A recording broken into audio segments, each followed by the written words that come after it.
Hey guys, the Explorer 4 here, HorrorBoy465. Welcome back to some more videos.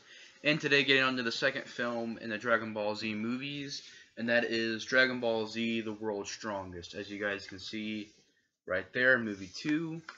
Now, Dragon Ball Z, The World's Strongest, I would say probably as good as Dead Zone.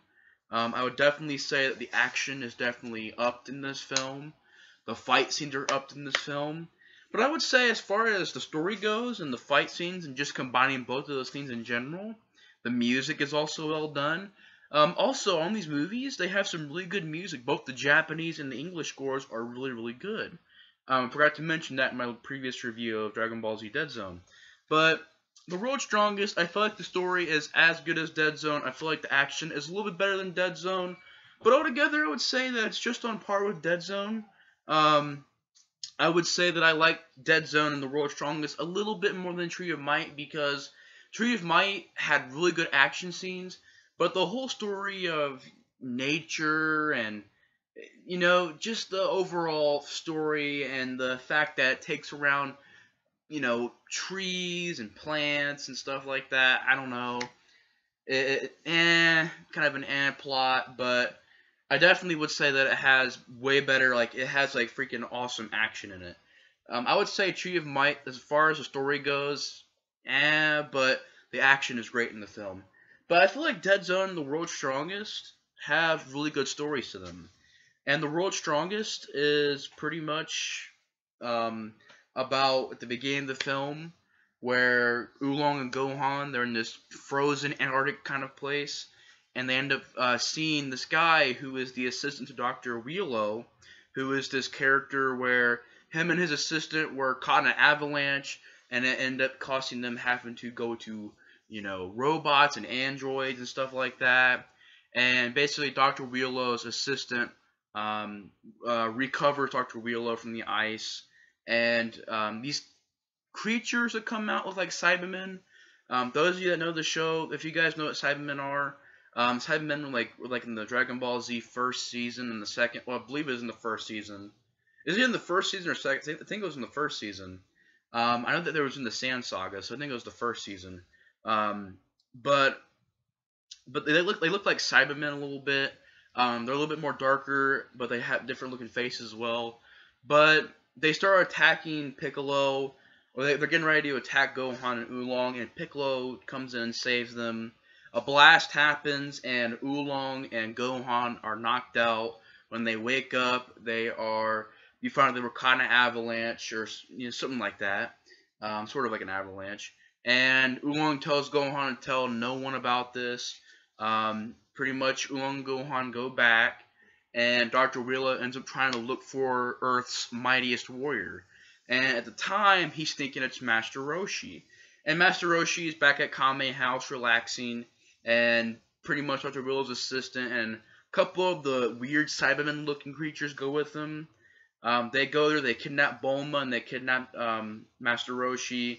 And pretty much from there on, it's Goku, Krillin, and Gohan going to... Well, actually, it ends up being just Goku at first.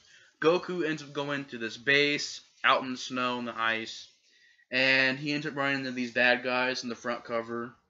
You get this bad guy right here, who is sort of stretchy. Goku punches him, but it's like punching like rubber or something. And then you got these guys over here. I know one of them has like these things that come out and they shock you. The other one uses like ice. Some pretty cool villains as well. Pretty cool bad guys. Of course, many people say they are inspired by, like, or I don't know if this was made before the Frieza saga, but you could tell this is probably inspiration for, like, Zarbon and Dodoria and stuff like that.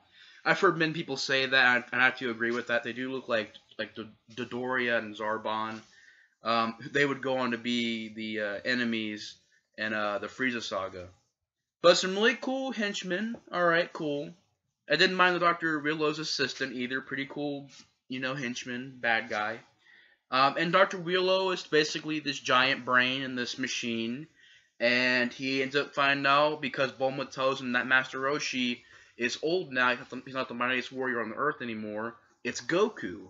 And Dr. Wheelo and his assistant and the henchmen are all waiting for Goku to get there, and that's where you get the title of the world's strongest, as in the world's strongest warrior, which would be Goku at the time, which, and they thought it was Master Roshi, but it's now Goku. Goku gets there, starts fighting them, gets beat up a little bit. Some really, really well done action. This movie has some very fun action scenes that I really enjoyed. Just the impactful punches, the animation is just really well done during the fight scenes. Just really well done animation.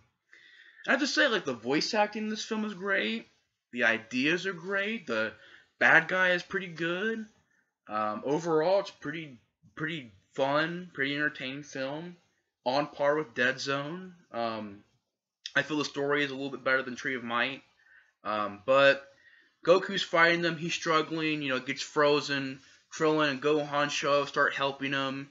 You find out that they get frozen, and Goku goes into Kaioken mode and breaks through the ice and is punching people, beats up the henchmen, breaks Krillin and Gohan out of the ice, goes to the main part of the base.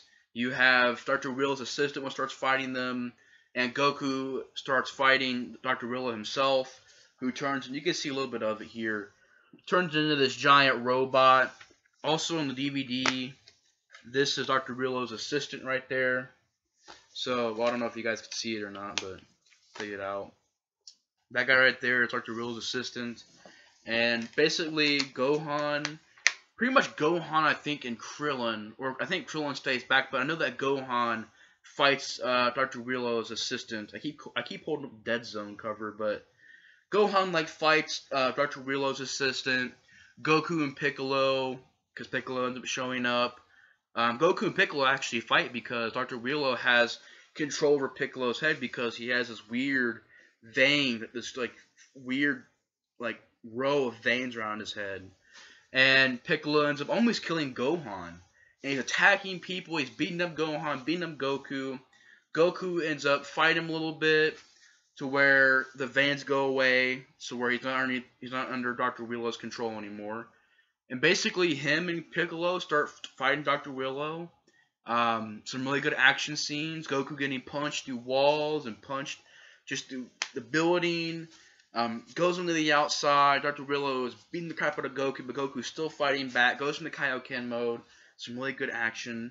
And then Dr. Willow is getting ready to blow up the planet Earth. And Goku ends up getting enough energy for the Spirit Bomb. And as the Spirit Bomb and throws it, and it blows up Dr. Willow, and that's pretty much the end of the film. Very, very straightforward, very, very simple plot. It was not a hard plot to follow, which I really enjoy that. Very fast-paced film. Like I said, the movies are usually about under an hour. At the most, they're at an hour, but they're usually under an hour. They're usually about 47 minutes, 41 minutes, something like that. Some movies are about an hour long, but this movie went by at a very fast pace, but it was really well made. Animation was great. I would definitely say that the animation felt, I don't know if I said it was on par with Dead Zone. The animation feels a little bit better, even though I know this movie was made a year later. It was made in 1990, but, the animation does look a little bit better. The fight scenes are well done. The action is well done. The voice acting is well done. The awesome moments like Goku being frozen and going into Kaioken mode and breaking the ice and beating the crap out of the bad guys. Flying through in Kaioken mode and bursting through this guy's stomach. He stretches the guy's stomach to the limit because it's the guy who can stretch a lot. So Goku flies through him and flies all the way up here to the point where finally the skin breaks and flies right through him. Just some really, really well done action scenes. And the story I really enjoy as well. It's very simple, very basic, but it worked very well. Dr. Willow is a pretty decent villain. Definitely not one of the... He's a strong villain, but I would say compared to villains after him, he's not one of the strongest, but in this film, it was pretty strong villain. It's just compared to villains that came after him, he became weaker. It seemed like he's more weaker than other villains that came after him. But overall, it's a pretty good villain, Dr. Willow. As well, Dr. Willow's assistant also gets killed because they end up fighting the assistant and killing him as well. because you find that he's like a cyborg and stuff like that. But Dragon Ball Z: The World's Strongest, it's a pretty good movie, really fun time.